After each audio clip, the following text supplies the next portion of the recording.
every once in a while we mistime our Uber and end up doing our daily check-in at the end of the day here at Sky Harbor Airport in Phoenix when we land back from a trip.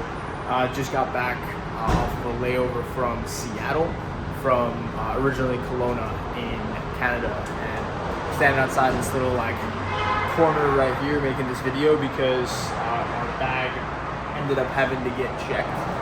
Unfortunately, when I was boarding for the Alaska flight from Seattle, I was in the last boarding group. I picked the cheapest possible ticket, so I ended up not getting to pick my seat, not getting to pick my boarding group, so I ended up boarding last, and therefore the bag came last as well. So we're in that baggage claim for a while. I wasn't sure when the bag was going to come out. I was trying to time the Uber, and then ended up getting my bag. It was one of the first ones off the carousel, and then ordered the Uber right after. The guy said it was 6 minutes away, so we're making the video today. Overall, pretty straightforward day. One thing I will say is every single time that I'll set an alarm, even if it's a difficult one, and wake up to that alarm, I'll never regret it. There'll be sometimes I'm tired during the day, but typically it's because I wasn't eating the right things or didn't get an incredible night's sleep. But that being said, last night I went to sleep around 11, set my alarm for 4:20 so that I could catch an Uber to go run by the park in the morning at 4:45 at a 4-mile run, and then be able to change, shower, pack, and prep for my calls all before 8 a.m. when the call started. So I ended up getting to the park around 5 a.m. Went for a beautiful scenic run around, I think it's called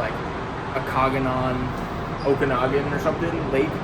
There was a park right there. It was beautiful. It was about 2 miles of parkway that I ran, and then 2 miles back to my hotel. Afterwards, I got back around 5:45, took a shower, packed all my stuff, went down, got breakfast, prepped some of my calls, answered some messages, and then basically just took calls from my hotel room. We had our social media school call, which there's only 3 people on today. Typically there's anywhere from 10 to 20. There's only 3 on today because I changed the time since I was going to be in flight while the call was, the normal time was going on. There's only 3 people that were on the call. And I come to find out that the email that I sent last night to the group delivered after the call had actually happened. So that was a really good piece of information because I noticed anytime that I'll email last minute for when the calls are, we have a lesser show rate. So on school, it's important if you're emailing call updates to do it at least 24 hours before. That way the email actually gets to the people as opposed to it just firing off 13 hours later in this case. So that being said, school was our first call. Nexus Mastermind call with Devin Jaffa was the second call. That was really good. We went over examples of good videos versus bad videos, really similar videos, why one performed, why one didn't, and that was really, really valuable. Afterwards, had our L10, which we had 3 team members rate a 10, another one rate a 9.7, and I rated it a 9 just for simple following of EOS structure. So that was really good. And after that, had a client check-in call, team one-on-one from the airport. Took the last team one-on-one literally in the airport, the Kelowna airport, sitting at a restaurant.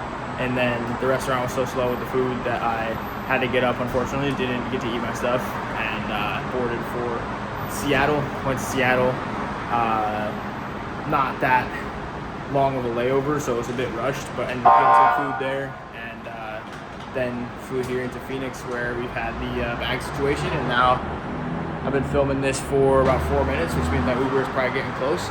So I will go find him or her, and we'll go back and have a great night. See you tomorrow.